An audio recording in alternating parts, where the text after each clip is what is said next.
Oke adik-adik, ketemu lagi dalam mapel geografi. Kali ini kita akan membahas tentang penginderaan jauh ya, penginderaan jauh dan sistem informasi geografi. Nah, ini poin apa-apa yang akan kita pelajari. Yang pertama tentunya definisi penginderaan jarak jauh yang sering disebut dengan remote sensing ya, remote sensing ya, penginderaan jarak jauh. Kemudian komponen-komponen apa yang ada di dalam penginderaan jarak jauh atau disingkat inderaja. Kemudian pembagian citra foto, ya nanti ada foto udara dan citra non foto. Kemudian ada interpretasi citra atau penafsiran citra. Kemudian manfaat penginderaan jarak jauh. Kemudian hasil inderaja, pengertian sistem informasi geografi atau GIS atau geografi informasi sistem. Ini sistem berbasis komputer yang bisa mengoverlay peta secara cepat. Ya, kemudian subsistem dalam SIG, komponen SIG, jenis-jenis data SIG ya, kemudian analisis SIG, pemanfaatan SIG, dan tentunya kita akan membahas soal-soal. Oke, langsung aja ke materi. Yang pertama adalah pengertian penginderaan jauh atau remote sensing. Ya, menurut Lirisland dan Gifford menyatakan penginderaan jauh merupakan ilmu, teknik, serta seni ya. Ingat-ingat ilmu, teknik, dan seni untuk mendapatkan informasi tentang objek atau gejala yang ada di permukaan bumi dengan cara menganalisis data yang diperoleh dari suatu alat tanpa berhubungan langsung dengan objek yang dikaji. Kemudian menurut Leindengeren ya berpendapat bahwa penginderaan jauh adalah teknik yang dikembangkan untuk memperoleh dan menganalisis informasi tentang bumi secara singkat. Dikatakan bahwa penginderaan jauh yaitu cara melihat objek dari jarak jauh dengan menggunakan alat tanpa kontak langsung dengan objek. Jadi intinya mengambil gambar tanpa kontak langsung dengan objek dengan jarak jauh. Itu pengertian dari inderaja. Kemudian komponen penginderaan jauh apa saja? Ya ini kita punya singkatan ya, disingkat aja jembatan keledainya sisah. Ya, S yang pertama sumber tenaga. Sumber tenaga dalam penginderaan jauh itu ada dua, yaitu ilmiah itu menggunakan atau alamiah ya. Ini maksudnya alamiah atau menggunakan sinar matahari. Alamiah dan buatan itu menggunakan gelombang elektromagnetik. Tenaga yang bersifat ilmiah atau alamiah yaitu sinar matahari maupun sinar bulan ya. Sistem tenaga yang berasal dari sinar matahari disebut dengan sistem pasif. Sedangkan sumber tenaga yang menggunakan tenaga buatan disebut sistem aktif. Jadi kalau ada gambar gini, matahari kemudian menyinari objek. Nah, objeknya itu nanti akan direkam lewat sensor. Kalau ada gambar matahari, terus kemudian disalurkan ke satelit lewat pengguna, user. Nah, kalau ada gambar seperti ini, berarti sistem tenaga yang digunakan adalah sistem pasif karena ada gambar sinar matahari. Nah, kemudian ya yang pertama sumber tenaga, yang kedua adalah interaksi antara objek dan tenaga. Nah, nanti ada interaksi antara objek dan tenaga. S yang berikutnya sensor. Ya, A-nya atmosfer. Kemudian hanya hasil citra. Nah, ini enggak urut ya. Yang pertama sumber tenaga sudah, I-nya harusnya interaksi, tapi di sini atmosfer dulu nggak apa-apa. Atau lapisan udara ya, atmosfer yaitu lapisan udara yang menyelimuti bumi yang terdiri dari molekul-molekul. Atmosfer dapat menyerap, memantulkan, menghembuskan, dan melewati radiasi. Nah, pengaruh atmosfer terhadap tenaga yang oleh hamburan dan serapan atmosferik ya.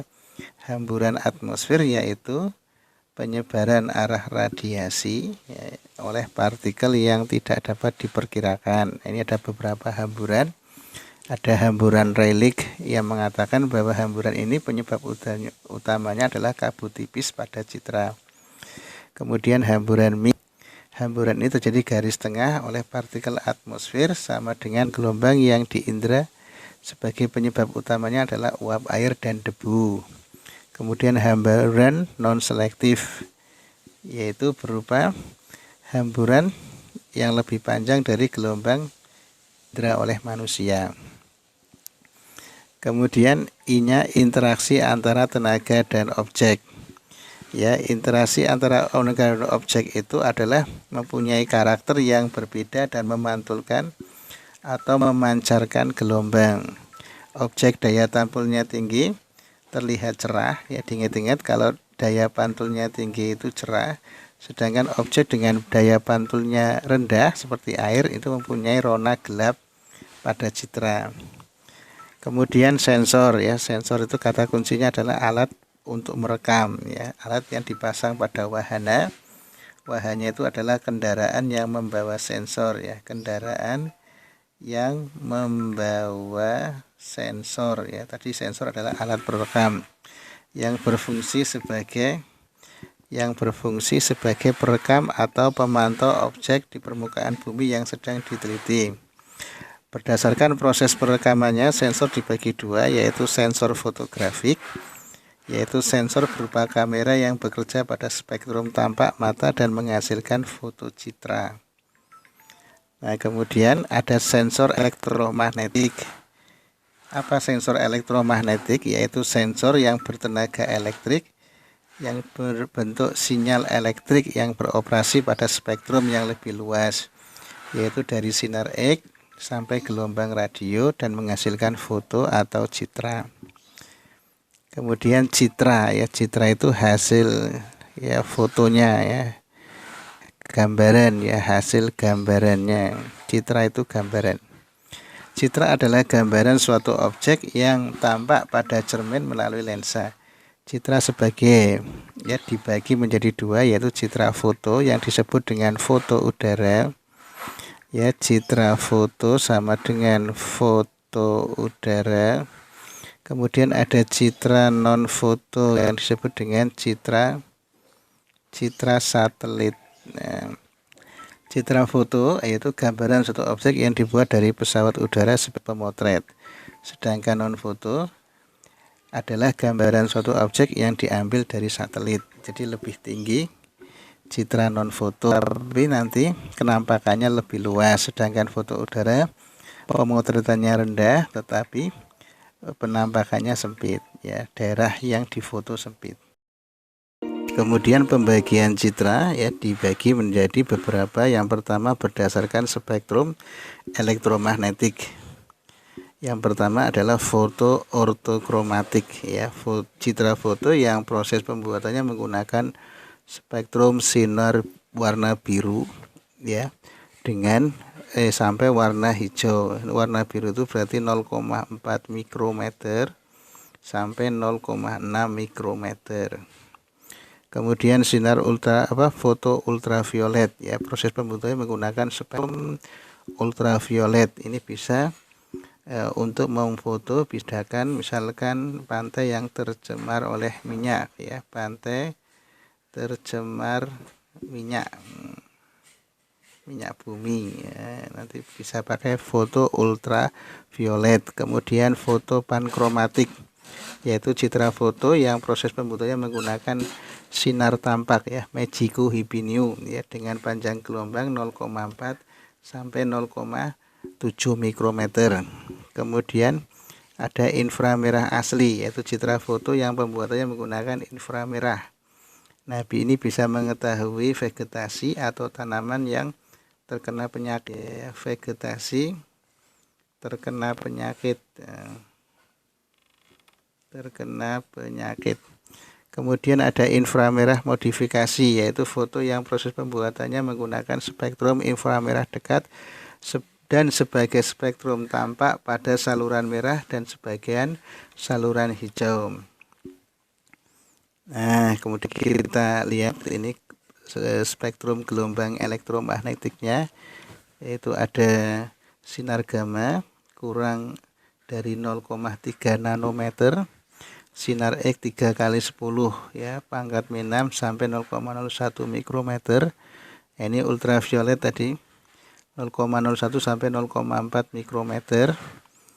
Kemudian sinar tampak ya tadi ortokromatik biru sampai hijau, ini ortokromatik.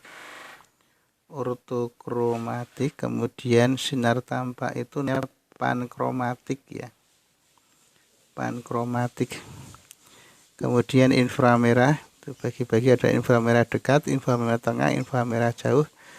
Kemudian radiasi gelombang mikro. Oke, kemudian berdasarkan jenis kamera ya, itu dibagi menjadi foto tunggal dan foto jamak ya. Foto jamak dibagi menjadi ada foto multispektral, yaitu beberapa foto daerah yang sama dibuat dengan menggunakan saluran yang berbeda. Kemudian foto udara yang dibuat kamera vertikal di bagian tengah dan 2, 4 atau 8 kamera condong di bagian tepi. Kemudian foto yang dibuat dengan kamera ganda. Kemudian foto berdasarkan arah sumbu kamera ya, ada foto tegak, berarti pemotretannya itu pas di atas pesawat ya. Nah, ini foto. Kemudian ada foto condong ya, bisa saja pesawatnya masih di sini tapi moto. Nah, ini condong.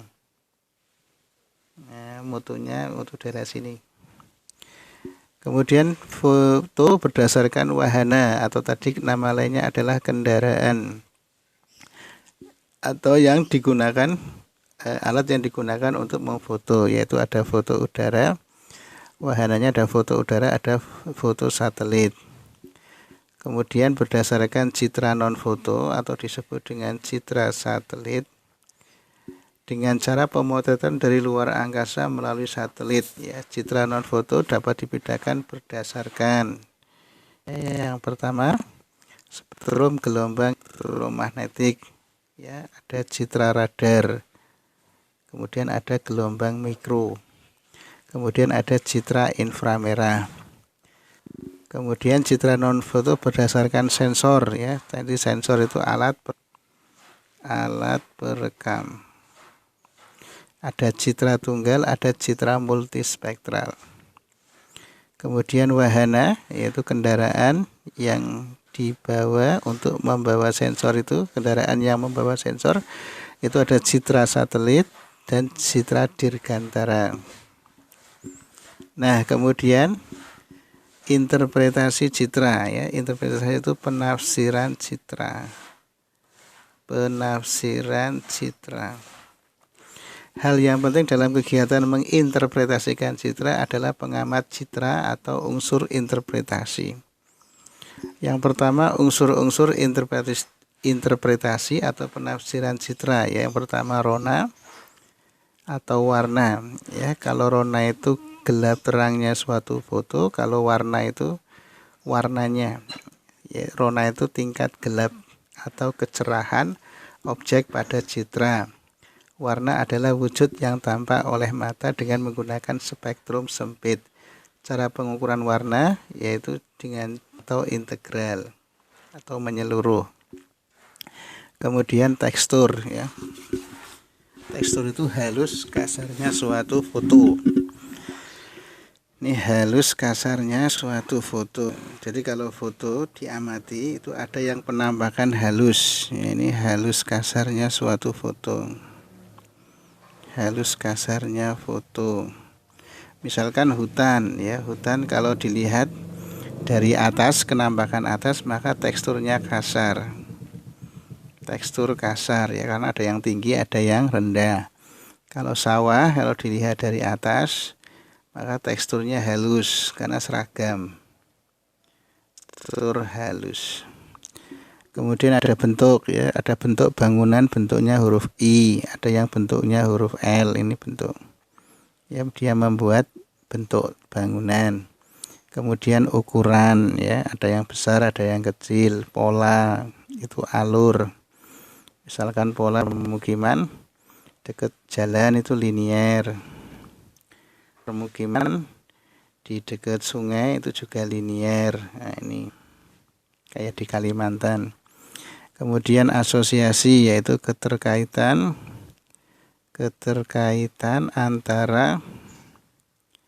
antara objek yang satu dengan yang lain, namanya asosiasi. Situs itu fenomena atau tempat yang menonjol, ya, fenomena yang menonjol. Contohnya situs Magelang itu Candi Borobudur, ya, yang mudah diidentifikasi. Kemudian konvergensi bukti itu penarikan kesimpulan. Misalkan ada fenomena yang susah diketahui, maka bisa menarik kesimpulan mungkin karena asosiasinya atau karena letaknya atau karena situsnya dan sebagainya. Kemudian bayangan, ya, bayangan bisa mengetahui arah mata angin, ya. Ini misalkan ada rumah, kemudian bayangan rumah di sebelah kiri. Nah, ini foto udara, ya, bayangannya di sini. Ini pemotretan jam 9 pagi, ya, berarti AM. Nah, mana arah utaranya? Arah timurnya dulu. Ini kalau bayangan sebelah kiri, jam sebelah kiri pasti matahari berada di timur. Berarti sini timur, sini pasti utara, sini pasti selatan, ya. Jadi bayangan bisa mengetahui arah mata angin, bayangan juga bisa mengetahui tinggi gedung, ya. Semakin tinggi bayangannya semakin panjang. Kemudian ciri citra, tadi unsur-unsur citra. Oh ya, biar gampang. Dikasih jembatan keledai, ya, unsur-unsur peta, unsur-unsur citra disingkat Bu RT pas KB. Tadi B-nya bentuk, U-nya ukuran, rona tekstur, pola, asosiasi, situs, konvergensi bukti, bayangan, ya, Bu RT pas KB. Kemudian ciri citra. Ya, ciri citra, benda yang tercatat pada citra dapat dikenali melalui ciri, yaitu ada ciri spasial atau keruangan yang berkaitan dengan meliputi, ya, bayangan, tekstur, ukuran, asosiasi, situs, atau R-nya hilang. Jadi yang masuk spasial itu but pas KB. Bentuk, ukuran, tekstur, pola, asosiasi, situs, konvergensi, bayangan. Ciri temporal berkaitan sama umur dan waktu perekaman. Ciri spektral berhubungan dengan tenaga gelombang elektromagnetik. Dalam hal ini adalah rona, ya, gelap terangnya suatu foto. Diingat-ingat, jika gelap berarti objeknya sinar. Menyerap sinar, jika terang berarti objeknya memantulkan sinar. Kemudian dari sekalian, manfaat, keunggulan dan kekurangan penginderaan jarak jauh, ya. Yang pertama, manfaat penginderaan jauh, ya, bisa dimanfaatkan untuk berbagai bidang seperti hidrologi, itu berarti perairan air darat, perairan darat. Kemudian meteorologi bisa untuk pemantauan cuaca, ya, arah mata angin. Kemudian oseanografi yang berhubungan dengan kelautan, ya, pantai dan laut. Misalkan abrasi daerah pantai, endapan daerah laut, ya, pantai dan laut, atau perubahan garis pantai akibat abrasi. Kemudian geologi pada bidang batuan dan sumber daya alam. Kemudian pertahanan, ya, bisa untuk keamanan militer. Kemudian pendidikan dan pengajaran geografi, ya, tentunya untuk pengetahuan, ilmu pengetahuan. Kemudian keunggulan penginderaan jarak jauh. Yang keunggulan pertama, dapat menimbulkan gambaran 3 dimensi. Ini menggunakan alat yang disebut dengan stereoskop, ya. Nah, ini alatnya, alat stereoskop. Nah, ini ada foto udaranya. Nah, nanti misalkan gunung, ini harus syaratnya overlay, ya. Overlay itu artinya bertampalan. Nah, itu kalau dilihat dari sini, maka akan kenampakan 3 dimensi. dimensi ya. Ini syaratnya harus foto udara, satelit nggak bisa. Kemudian menggambarkan objek yang lengkap dengan wujud letak yang miring aslinya. Dapat meliputi daerah yang luas, dibuat relatif pendek, dan dapat menetapkan daerah bencana ya. Pertama dalam hal ini adalah penanggulangan bencana. Nah, ini ada beberapa hasil dari citra. Seperti ada citra untuk satelit pengindra cuaca, ada satelit GOES dari Amerika, TIROS dari Amerika juga, Skylab Eropa, Meteosat, Aqua, OAO, Himaraki Jepang, Meteor Rusia, dan GMS.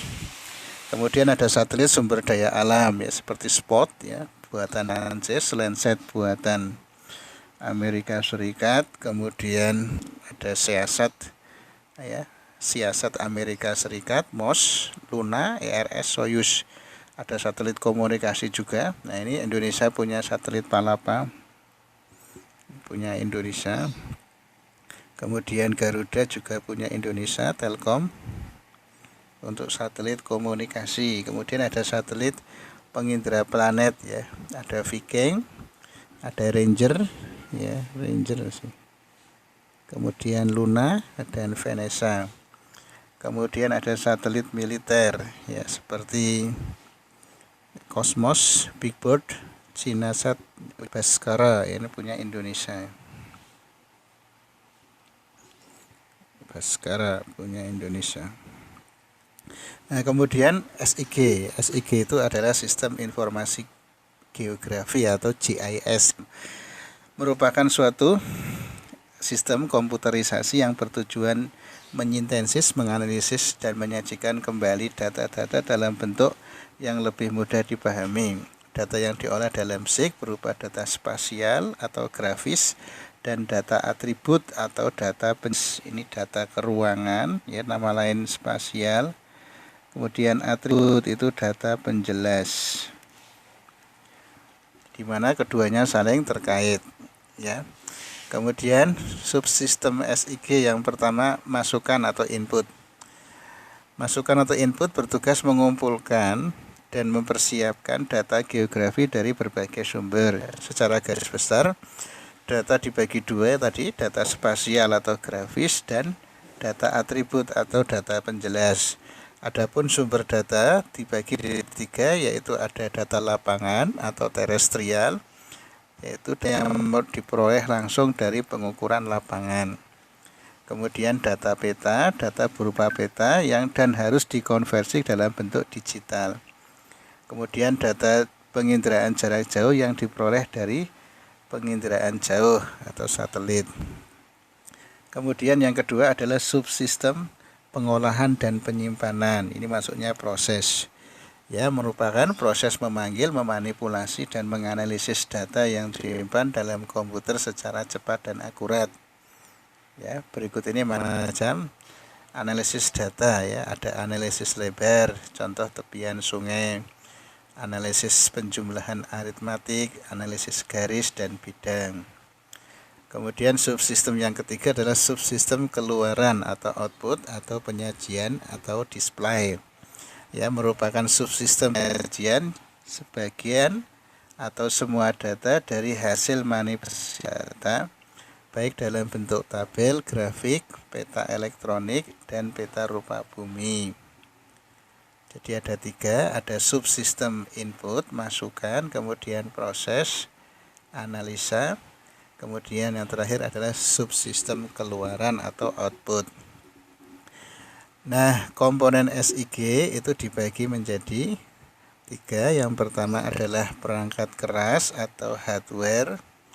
Perangkat keras adalah perangkat fisik yang merupakan bagian dari sistem komputer yang mendukung analisis geografi dan pemetaan.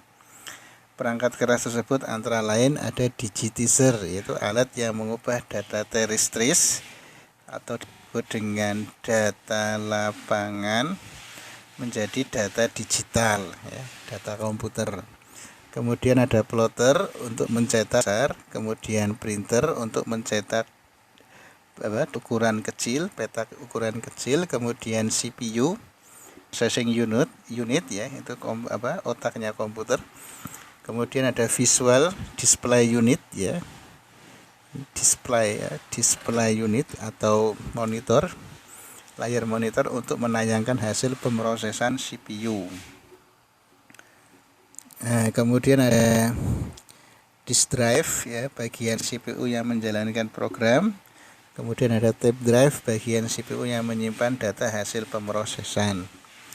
Kemudian ada perangkat lunak ya, atau programnya yang dapat difasilitasi oleh SIG, misalkan ya MS Windows, kemudian Linux, aplikasi lain Mapinfo, ArcGIS, kemudian AutoCAD bisa, kemudian ArcInfo, ArcGIS ya, RDES, kemudian Mapinfo sudah ya, ArcGIS ya. Kemudian brainware, yaitu otaknya ini, kemampuan manusia dalam pengolahan dan pemanfaatan SIG secara efektif. Manusia merupakan subjek pelaku. Jadi bagus tidaknya SIG tergantung dari brainware-nya. Ya, sebagai pelaku yang mengendalikan seluruh sistem dan penggunaan hasil dari SIG. Kemudian data spasial, data keruangan nanti terbagi menjadi dua, yaitu data vektor dan data data spasial nanti dibagi dua. Ini data spasial ada vektor, data yang terdiri dari titik, garis, dan poligon, dan kedua adalah data raster, data yang terdiri dari pixel ya. Kalau ini terdiri dari poin, line, sama poligon atau area. Kalau pixel itu data yang terdiri dari elemen-elemen yang sangat kecil atau grid. Ini data ya, data atribut itu data penjelas. Jadi spasial itu ada dua, vektor raster, data atribut itu data penjelas yang tersusun atas ya. Kalau data atribut itu tersusun atas data terestrial ya, data yang mengambil langsung dari lapangan. Kemudian analisis data ya. Analisis data SIG itu bisa digunakan, yang pertama adalah klasifikasi, yaitu mengelompokkan data spasial menjadi data spasial yang baru. Contohnya mengklasifikasikan tata guna permukiman dan perkebunan ya, peta tata guna lahan berdasarkan data kemiringan atau ketinggian. Kemudian overlay atau tumpang tindih, yaitu menganalisis dan mengintegrasikan dua atau lebih data spasial yang berbeda. Misalnya menganalisis daerah rawan erosi dengan mengoverlaykan tumpang susunkan data ketinggian tanah dan kadar air. Kemudian network analisis yang bertitik tolak pada jaringan yang terdiri dari garis-garis atau titik-titik yang saling berhubungan. Kemudian buffering, yaitu analisis yang akan menghasilkan penyangga yang bisa berbentuk lingkaran atau poligon ya. Misalkan ini daerah aliran sungai. Nah, ini kalau analisis buffering itu di sini tepiannya itu. Nah, ini namanya analisis buffering atau penyangga ya, biar di sini tidak ada, di sekitar ini tidak ada permukiman atau tempat usaha, biar digunakan untuk penanggulangan terhadap abrasi ya, misalkan erosi di daerah sekitar daerah aliran sungai. Pemanfaatan SIG ya, pemanfaatkan untuk sumber daya alam, bisa untuk pengolahan hutan, pertanian, pertambangan, dan sebagainya. Kemudian ada analisis dampak lingkungan atau yang disingkat dengan AMDAL, penanganan mitigasi bencana ya, penanggulangan bencana, studi kelayakan berbagai bidang seperti industri, perkebunan, dan kehutanan. Kemudian di bidang perencanaan ya, SIG berguna untuk tata ruang wilayah dan kota. Kemudian perencanaan lokasi permukiman ya, perumahan, dan sebagainya.